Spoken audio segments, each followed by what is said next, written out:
Módulo 5. Exigências legais. Neste módulo, nós vamos falar um pouco sobre os direitos trabalhistas. O trabalhador brasileiro com carteira assinada tem alguns direitos que são garantidos pela CLT e pela Constituição Federal. Quem é contratado no sistema CLT tem direito a salário, 13º salário, férias remuneradas, fundo de garantia por tempo de serviço, vale transporte, seguro-desemprego, licença maternidade, entre outros benefícios. A seguir, nós vamos ver mais detalhes sobre esses benefícios.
Agora veremos alguns benefícios que são obrigatórios e previstos por lei para todo colaborador CLT. Alguns benefícios eles são obrigatórios, outros eles são facultativos e seguem a política interna determinada por cada empresa. Esses são alguns dos benefícios obrigatórios, que podem variar também de acordo com a convenção coletiva.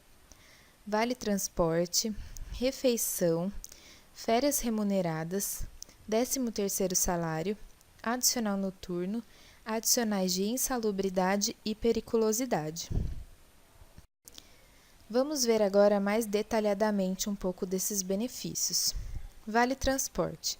A legislação ela disponibiliza o vale transporte para todo colaborador que reside a mais de 1 quilômetro de distância da empresa, e ela prevê um desconto de até 6% do salário do colaborador, desde que esse percentual não ultrapasse o valor do benefício pago pela empresa. Refeição. Empresas com mais de 300 colaboradores no mesmo local são obrigadas a oferecer um refeitório e não é permitido que os trabalhadores façam suas refeições em outro local do estabelecimento. Férias remuneradas. A cada 12 meses de trabalho, o empregado tem direito a 30 dias corridos ou fracionados de férias. Em caso de faltas injustificadas, há descontos proporcionais nas férias. 13º salário. Anualmente, o funcionário recebe um salário adicional, previsto pela Lei 4.090. O valor é proporcional aos meses trabalhados durante o ano. Para cada mês, 1/12 de salário. Ou seja, Se o trabalhador trabalhou os 12 meses do ano, ele vai receber um salário inteiro. Se ele trabalhou apenas 3 meses, ele vai receber proporcional a esse período. Adicional noturno. O adicional noturno ele deve ser pago na proporção de 20 a 25% sobre o valor da hora diurna, dependendo do caso. Atividades urbanas, entre 22 horas e 5 horas da manhã. Rural na pecuária, entre 20 horas e 4 horas da manhã. E rural na agricultura, entre 21 horas e 5 horas da manhã. O trabalhador que atua dentro desse horário tem direito ao adicional noturno. Adicional de periculosidade ou insalubridade.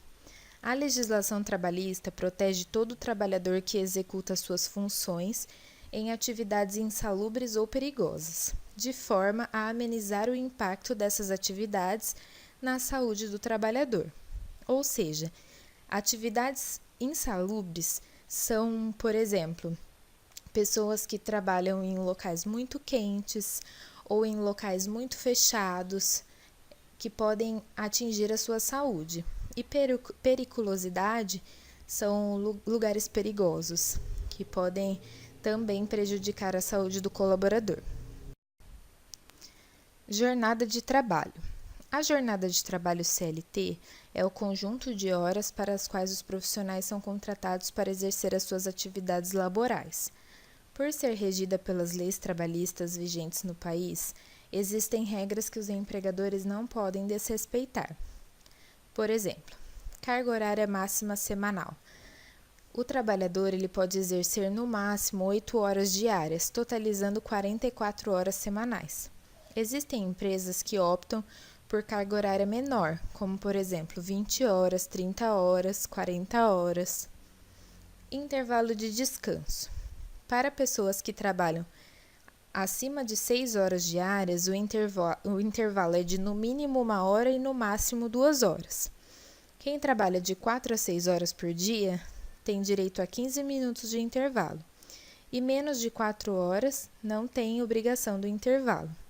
Lembrando que o intervalo de descanso ele não é remunerado, então esse tempo ele é acrescentado na carga horária. Intervalo interjornada, ou seja, entre duas jornadas. Deve ser no mínimo de 11 horas consecutivas. Horas extras. O funcionário pode fazer no máximo 2 horas extras por dia. Exceto em casos excepcionais, não se pode ultrapassar a carga diária de 10 horas. Fundo de Garantia por Tempo de Serviço. O FGTS foi criado com o objetivo de proteger os trabalhadores demitidos sem justa causa pela criação de uma conta vinculada ao contrato de trabalho. Quem tem direito ao FGTS? Os empregados com contrato de trabalho regido pela CLT e também os seguintes trabalhadores: trabalhadores rurais, operários rurais safreiros, atletas profissionais, empregados domésticos, diretor de empresa não empregado. A obrigação de recolher o FGTS é do empregador, e essa verba não pode ser descontada do salário do empregado. Ele deve ser depositado todos os meses, até o dia 7 do mês subsequente ao trabalhado, no valor de 8% da remuneração bruta mensal do trabalhador. Quando é possível sacar o FGTS? A conta não pode ser movimentada a qualquer tempo pelo empregado, mas somente em situações especificadas pela legislação, como demissão sem justa causa, demissão por comum acordo limitado a 80%, término do contrato por tempo determinado, concessão de aposentadoria pelo INSS, em caso de necessidade urgente e grave causada por desastre natural e com reconhecimento da situação pelo governo, falecimento do trabalhador, falecimento do empregador individual ou extinção da empresa, pelo trabalhador com pelo menos 70 anos de idade, doença grave do trabalhador ou seu dependente, assim consideradas as em estado terminal, como HIV ou câncer, aquisição da casa própria ou pagamento de prestação de financiamento habitacional, e permanência do trabalhador titular da conta vinculada por 3 anos ininterruptos fora do regime do FGTS.